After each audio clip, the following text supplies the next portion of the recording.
gotta wake up early in the morning, a long way but go because I gotta find my way. The Lord need to stand up, get better warning, which makes me know where is the line, what's left to be done.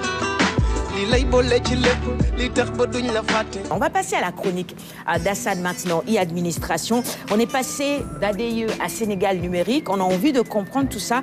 Et ce matin, on va notamment revenir sur les ambitions du directeur général, Cheikh Bakhoum, qui a été tout simplement reconduit à la tête de cette nouvelle société. On en parle en détail juste après ceci.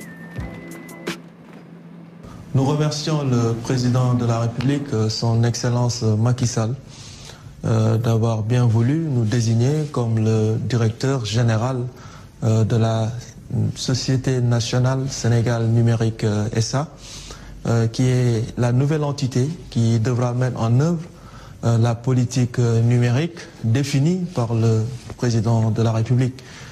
Cette nouvelle société va désormais donc travailler avec l'administration, mais également avec le secteur privé pour développer le numérique dans notre pays. Cette nouvelle société aura pour vocation d'accélérer la digitalisation du Sénégal et permettre vraiment à nos concitoyens de disposer de services numériques de dernière génération pour faciliter leur vie, mais surtout à pouvoir rentabiliser ces infrastructures à travers des partenariats publics-privés, mais également par la vente des produits et services au secteur privé, national comme au niveau international. C'est cela un peu l'enjeu de la création de cette nouvelle entité et nous souhaitons vraiment travailler avec toute l'administration. Donc nous faisons appel à cette administration qui désormais devra compter sur Sénégal numérique sur tous leurs projets informatiques.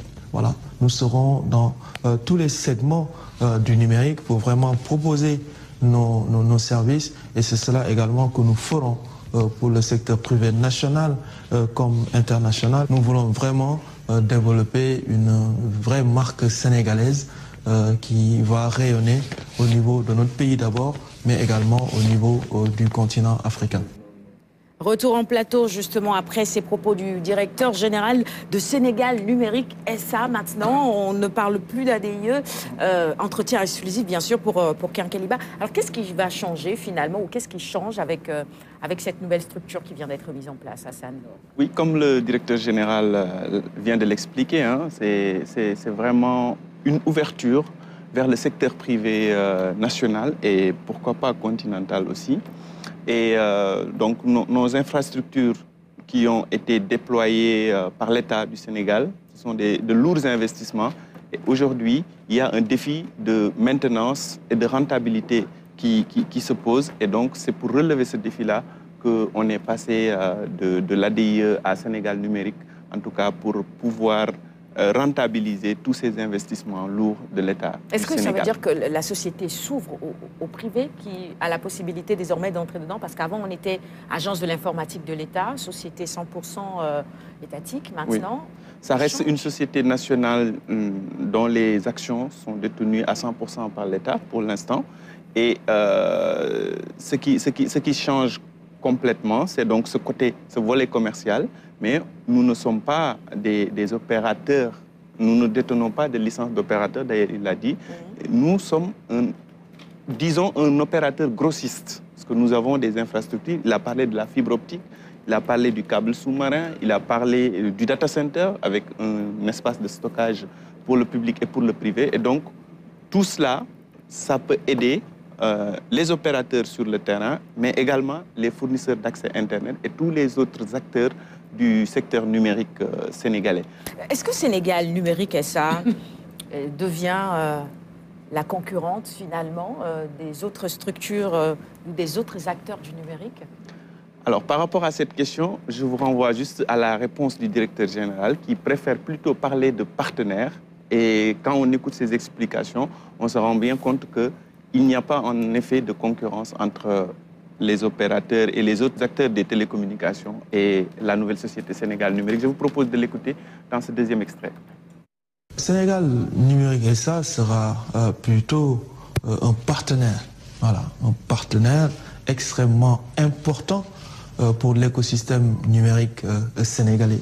Voilà, que ce soit pour les opérateurs titulaires de licences, les FAI, les fournisseurs de gros, mais également le secteur privé qui agit dans le domaine du numérique. Nous serons vraiment un partenaire sur lequel en tout cas les structures du secteur privé pourront s'appuyer, parce que nous avons quand même un patrimoine extrêmement important qui pourra permettre vraiment à ces entités de mieux se développer.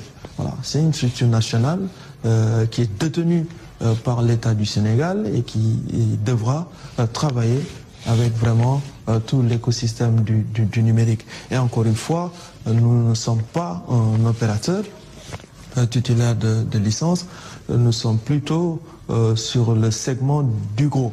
Voilà, donc notre infrastructure sera mise à la disposition des opérateurs titulaires de licence, des fournisseurs d'accès Internet, pour vraiment pouvoir servir les Sénégalais dans les 46 départements du pays. Mais également, tous ces startups qui sont au Sénégal, nous sommes à leur disposition pour leur donner accès à ces infrastructures pour qu'ils puissent baisser leur investissement en termes d'infrastructures, d'hébergement, en termes applicatifs, etc. Vraiment, à ce niveau-là, nous restons disponibles pour toutes les entités publiques comme privées pour vraiment que les assets de l'ADIE puissent permettre de développer le digital dans notre pays.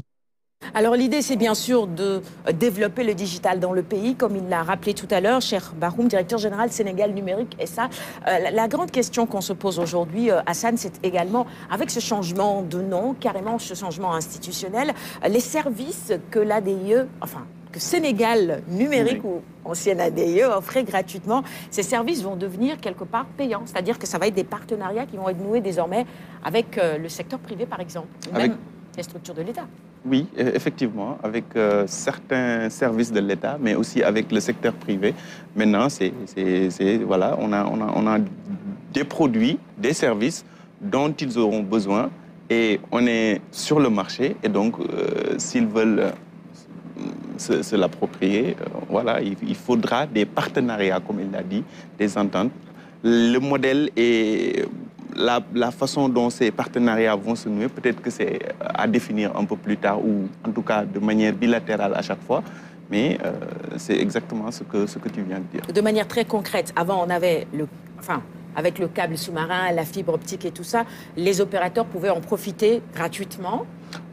Non, jusqu'à maintenant, nous ne vendions pas aux opérateurs. Nous avons installé une infrastructure pour l'administration, pour l'État du Sénégal, et ce sont donc les services de l'État qui en bénéficient de prime abord. D'accord. Maintenant, on a constaté une surcapacité parce que ce qu'on a déployé est largement suffisant par rapport aux besoins de l'administration. Et donc, c'est cette surcapacité-là qu'on va mettre au service des opérateurs qui en ont bien besoin parce que si je donne l'exemple de la fibre optique de Sénégal numérique SA maintenant, cette fibre optique est présente partout au Sénégal, dans les 46 départements. Et je peux dire, sans risque de me tromper, qu'on fait partie en tout cas des seuls à réussir cet exploit. Et donc, il y a d'autres opérateurs qui sont là à vendre des services et qui n'ont pas cette infrastructure-là. Ils en auront peut-être besoin et donc, s'ils viennent désormais vers Sénégal numérique, ils pourront trouver les bonnes conditions pour en bénéficier. Si vous avez des questions ou des réactions, c'est possible. Moi, j'ai encore une dernière question. Finalement, quelque part, c'est une question d'équité aussi, je trouve. Il y a des opérateurs qui ont plus de moyens et qui sont un tout petit peu avec leurs équipements déployés sur toute l'étendue du territoire et d'autres qui sont un peu moins bien équipés et qui vont désormais pouvoir compter sur les infrastructures de l'ADIE pour se déployer un tout petit peu partout. Donc finalement, ça va peut-être rééquilibrer les choses au niveau prix également. On peut bien comprendre la chose comme ça. C'est une sorte de rééquilibrage qui arrive. Voilà. Et l'avantage, c'est que c'est une infrastructure de l'État. Quand ça vient de l'État, il y a cette crédibilité, il y a cette assurance et il y a cette garantie. Donc, c'est un peu l'avantage que nous offrons aujourd'hui aux futurs potentiels partenaires de Sénégal Numérique SA. Ça va? Oui, c'est toujours important de la part même de l'État de mettre en place des infrastructures pour que les autres puissent en bénéficier. Moi, je trouve que c'est une très bonne chose de s'ouvrir déjà et pourvu que les opérateurs puissent en profiter pour avoir plus d'équité, comme tu l'as si bien dit. Sénégal, enfin, le programme Smart Sénégal, qu'est-ce que ça devient? Les Wi-Fi publics et tout ça, ça reste gratuit? Ou bien désormais, on... Tout cela, ça fait partie du package et il y aura en tout cas une manière de gestion qui sera rendue publique à temps voulu. Les places publiques où il y avait les Wi-Fi gratuits, tout ça, c'est fini? Non, ou... ça reste gratuit. Ça reste gratuit. Ouais, d'accord, très bien. Voilà qui nous rassure parce que même au niveau des universités et dans les places publiques, il y a beaucoup de gens qui en profitent. Si on doit payer maintenant... Effectivement, mais les institutions qui en font la demande, par exemple, une université qui veut maintenant, pourquoi pas privée, hein, qui demande une place pour du Wi-Fi pour ses étudiants, elle peut passer à la caisse pour voir avec Sénégal Numérique comment ça va se passer. C'est que maintenant, il faut passer à la caisse, j'ai l'impression. Awa Djenaba Baldé, vous avez un tout petit peu suivi le débat avec ce changement de nom, institutionnel carrément. Oui. Bon, ça a du bon, mais le souci maintenant, c'est que comme tu l'as souligné, c'est la gratuité pour les lieux publics. Est-ce que ça le reste toujours ou bien c'est en stand-by, après ce sera payant? Parce qu'il ne faudra pas oublier toujours, moi je parle toujours par rapport à la population lambda. Parce que est-ce qu'il y a certaines accessibilités pour eux? Est-ce que ce sera juste pour les opérateurs sur le long terme? Par exemple, on connaît les opérateurs qui sont, je ne pense pas qu'on peut les citer ici, mais si ils ont accès à cela, est-ce que ce sera encore toujours sur le dos de la population lambda? Et est-ce que vous avez prévu aussi des solutions pour cela? Moi, c'est plus ma question, en fait. En fait, nous ne sommes pas des détaillants. Nous ne vendons pas directement à la population. Par exemple, pour le Wi-Fi gratuit dont vous parlez, nous nous adressons aux institutions qui en font la demande et on trouve un partenariat pour déployer les services sur place. Et ce sont les populations qui en bénéficient. Mais ce qu'il faut retenir globalement de cette stratégie, c'est qu'il y aura plus de disponibilité et beaucoup plus d'accès à Internet dans le pays. Parce que au moment où, par exemple, avant c'était le cas, on se concentrait sur les services de l'État, on n'avait pas le droit, je dirais même, d'aller dans une structure privée et d'installer nos services ou de donner nos produits. Aujourd'hui, c'est possible. Et donc, ça permet aux populations d'avoir un plus grand accès et d'avoir le choix entre les différents réseaux qui existent. Awa Aline Dafé. Alors, je ne savais pas que vous étiez dans les 46 départements, ce qui est une excellente chose, parce qu'avec Covid, je pense qu'on a appris pourquoi la digitalisation est importante. Et ça facilite aussi notre travail. Si nous, on fait des formations hors Dakar, donc il faut bien sûr Internet, il faut le Wi-Fi. Est-ce qu'il y aura, comment dire, les populations qui sont éloignées, ils ont le Wi-Fi, mais ils n'ont pas d'ordinateur. Donc, c'est plutôt les téléphones. Et comme vous travaillez avec les institutions, je pense qu'il faut aussi prévoir cette technologie-là. Alors, je suis très content de cette question parce que ça me permet encore de revenir sur les espaces Sénégal Service qui matérialisent en quelque sorte notre présence dans tous les départements du Sénégal. Les espaces Sénégal Service, c'est quoi? Ce sont des concentrés, en fait, des services de l'ADIE.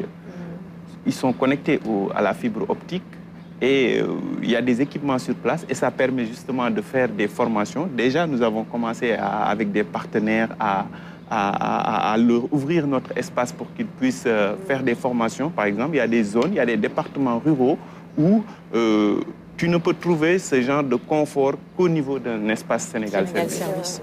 Voilà. Oui. Donc, au-delà du téléphone, dans ces espaces Sénégal Service, il y a les ordinateurs et tous les équipements qu'il faut lorsqu'on doit faire des tâches un peu plus compliquées et Internet aussi, surtout. Merci, mon cher Hassan. J'imagine qu'il y aura bien d'autres questions encore. Hein. Et avec le temps, on finira bien sûr par cerner toutes les missions de Sénégal Numérique SA. De cette question, parce que ça me permet encore de revenir sur les espaces Sénégal Service qui matérialisent en quelque sorte notre présence dans tous les départements du Sénégal. Les espaces Sénégal Service, c'est quoi? Ce sont des concentrés en fait des services de l'ADIE. Ils sont connectés à la fibre optique et il y a des équipements sur place et ça permet justement de faire des formations. Déjà, nous avons commencé avec des partenaires à leur ouvrir notre espace pour qu'ils puissent faire des formations. Par exemple, il y a des zones, il y a des départements ruraux où tu ne peux trouver ce genre de confort qu'au niveau d'un espace Sénégal Service. Oui. Voilà. Oui. Donc, au-delà du téléphone, dans ces espaces Sénégal Service, il y a les ordinateurs et tous les équipements qu'il faut lorsqu'on doit faire des tâches un peu plus compliquées et Internet aussi, surtout. Merci, mon cher Hassan. J'imagine qu'il y aura bien d'autres questions encore. Hein. Et avec le temps, on finira bien sûr par cerner toutes les missions de Sénégal Numérique SA.